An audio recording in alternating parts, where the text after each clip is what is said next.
अपने आस्था केंद्र को श्रद्धा वंदन। श्रद्धा वंदन। बैठ झरोखे देख रहे हम, निकली है भगवन की सवारी, एक भगवान साथी सहकारी। अभेद अखंड अद्वैत ऐसे सत की सत्ता की पहचान के लिए हमने सत के अजीव और जीव ऐसे दो भेद किए। दोनों में अस्तित्व आदि 6 सामान्य गुण है। जीव में ज्ञाता दृष्टा यह विशेष गुण है जो अजीव में नहीं। ज्ञाता यानी जानने वाला और दृष्टा यानी देखने वाला। साधारणतया ज्ञान प्राप्ति के लिए पहले दर्शन यानी कुछ देखना जरूरी होता है। अब सवाल यह जागता है कि क्या देखना और जानना ये दोनों एक साथ एक ही समय में हो सकते हैं क्या? ये समझने के लिए कुछ दृष्टियां समझ लेना जरूरी है। हमारा अनुभव है कि कुछ देखने के बाद ही ज्ञान होता है, दोनों एक साथ नहीं होते। लेकिन हमारा ज्ञान अभी अनंत नहीं है, इसलिए हमारे लिए दर्शन के बाद ज्ञान के लिए कुछ वक्त लग जाता है, फिर चाहे वह क्षण मात्र का हो या युगों का। केवल ज्ञानी को सर्वज्ञ या अनंत ज्ञानी भी कहते हैं। बाकी के जीव छद्मस्त यानी सीमित ज्ञान वाले कहलाते हैं। हम अभी छद्मस्त हैं। हमने देखा कि काल के अंतिम अविभाज्य अंश को समय कहते हैं। एक क्षण मात्र में भी असंख्य समय होते हैं। सर्वज्ञ समय समय की बातें देखते और जानते हैं।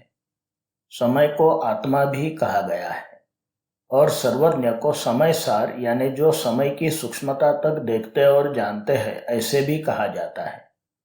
सीमित जानकारी के कारण छद्मस्त समय की सूक्ष्मता तक नहीं पहुंच पाते। तो सवाल यह जागता है कि जब सर्वज्ञ किसी एक समय में कुछ देखते हैं तो क्या उसी समय में साथ ही साथ में उन्हें ज्ञान भी हो जाता है या उसके अगले समय में? क्या दर्शन और ज्ञान एक साथ एक ही समय में हो सकते हैं? इस बात पर श्री नंदी सूत्र में 3 दृष्टियां बताई है।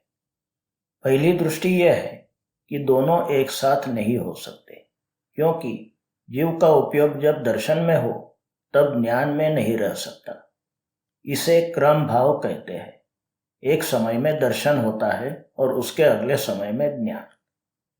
दूसरी दृष्टि यह है कि दोनों एक साथ हो सकते हैं। इसे युगपत कहते हैं। एक ही समय में दोनों दर्शन और ज्ञान हो जाते हैं। तीसरी दृष्टि यह है कि सर्वज्ञों का केवल दर्शन और केवल ज्ञान एक ही है। उन्हें अपरोक्ष यानी बिना किसी माध्यम के सीधा ज्ञान हो जाता है। उनका दर्शन ही ज्ञान हो जाता है। इसे अभेदवाद कहते हैं। खैर, सर्वज्ञों के बारे में इतने सूक्ष्म स्तर पर विचारणा करने की हम छद्मस्तों की पहुंच नहीं है, इसलिए हम इसकी अधिक चर्चा नहीं करेंगे। यहाँ तात्पर्य यह है कि छद्मस्त के लिए तो दर्शन और ज्ञान एक साथ हो ही नहीं सकते।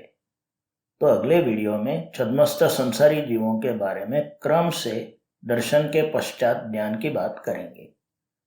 अल्प श्रुतं श्रुतवतां परिहास धाम, त्वद्भक्तिरेव मुखरी कुरुते बलान् माम्।